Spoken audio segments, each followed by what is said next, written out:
Hello everybody, this is Terry, and this is going to be an Orchid Spotlight. And today I am very pleased, very happy to spotlight this plant. I can't take credit for the blooms. I can take credit for, I can take credit for the blooms. I can't take credit for the plant blooming, for the buds that it came with. But I do take credit for those buds successfully opening. This is my Rangaeris amaniensis, that's what it is. You can see the tag, it's what it says on the tag. This plant is native to, it's an African species. It is an Angracoid, of course. This is native to Kenya, Tanzania, Uganda, Zimbabwe. They appear in different habitats in montane forests or open scrubby woodland forests, from medium to lower montane, higher middle forests. Not necessarily a sea level plant. It is epiphytic.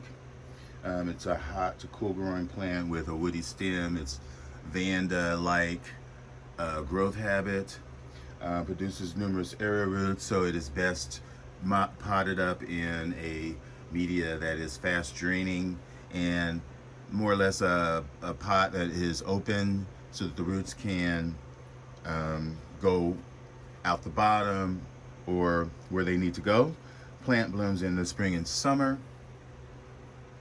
The flowers start out to be white lip with the sepals and petals sort of slightly greenish tinted, but as they age, the flowers and the spur fades to a yellow-orange color. This plant, in its culture, it likes two distinct rest periods. The growth period is such that it starts to grow, produce new roots, produce growths from, not growths, well, it can produce side growths from the base. It can produce side growths from the axils in between the leaves, but most notably it's from the top. At that time, that is when you pretty much increase the water. This plant is a highlight loving plant. It likes highlight. It likes morning sun. It does not like midday sun. It would be too hot. It would burn the plant.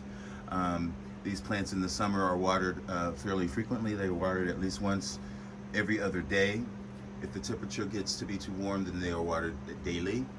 As I said, they would be mounted or potted up in a fast draining media.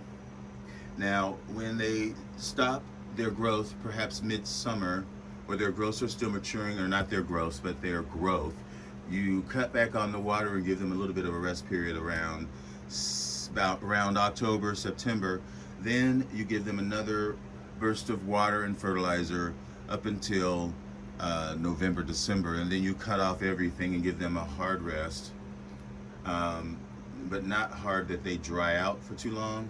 You want to water them when they are just approaching dryness, but as I said, it is more pronounced dryness in the wintertime, in that second wet dry cycle that they like. And at the end of that, which would be about now, they start to put up their spikes in their blooms, and then that's when you begin to water them again. They should be putting up their new growth, and then the cycle of growth comes back at the beginning. The flowers are fragrant, most notably at night, but they can be fragrant during the day. I don't smell a fragrance right now. What else can I tell you about this plant? It likes pretty much moderate humidity, is very, very forgiving on that front. It can take humidity in the 50 to 60% range, especially towards the end of the winter when it's had its rest. It likes a period where it gets maybe a slightly cooler temperature while it's dry, but definitely it gets drier conditions. The humidity is about 55% at that time, 50% likes less for a few weeks, and then that will initiate the bloom spikes and the buds.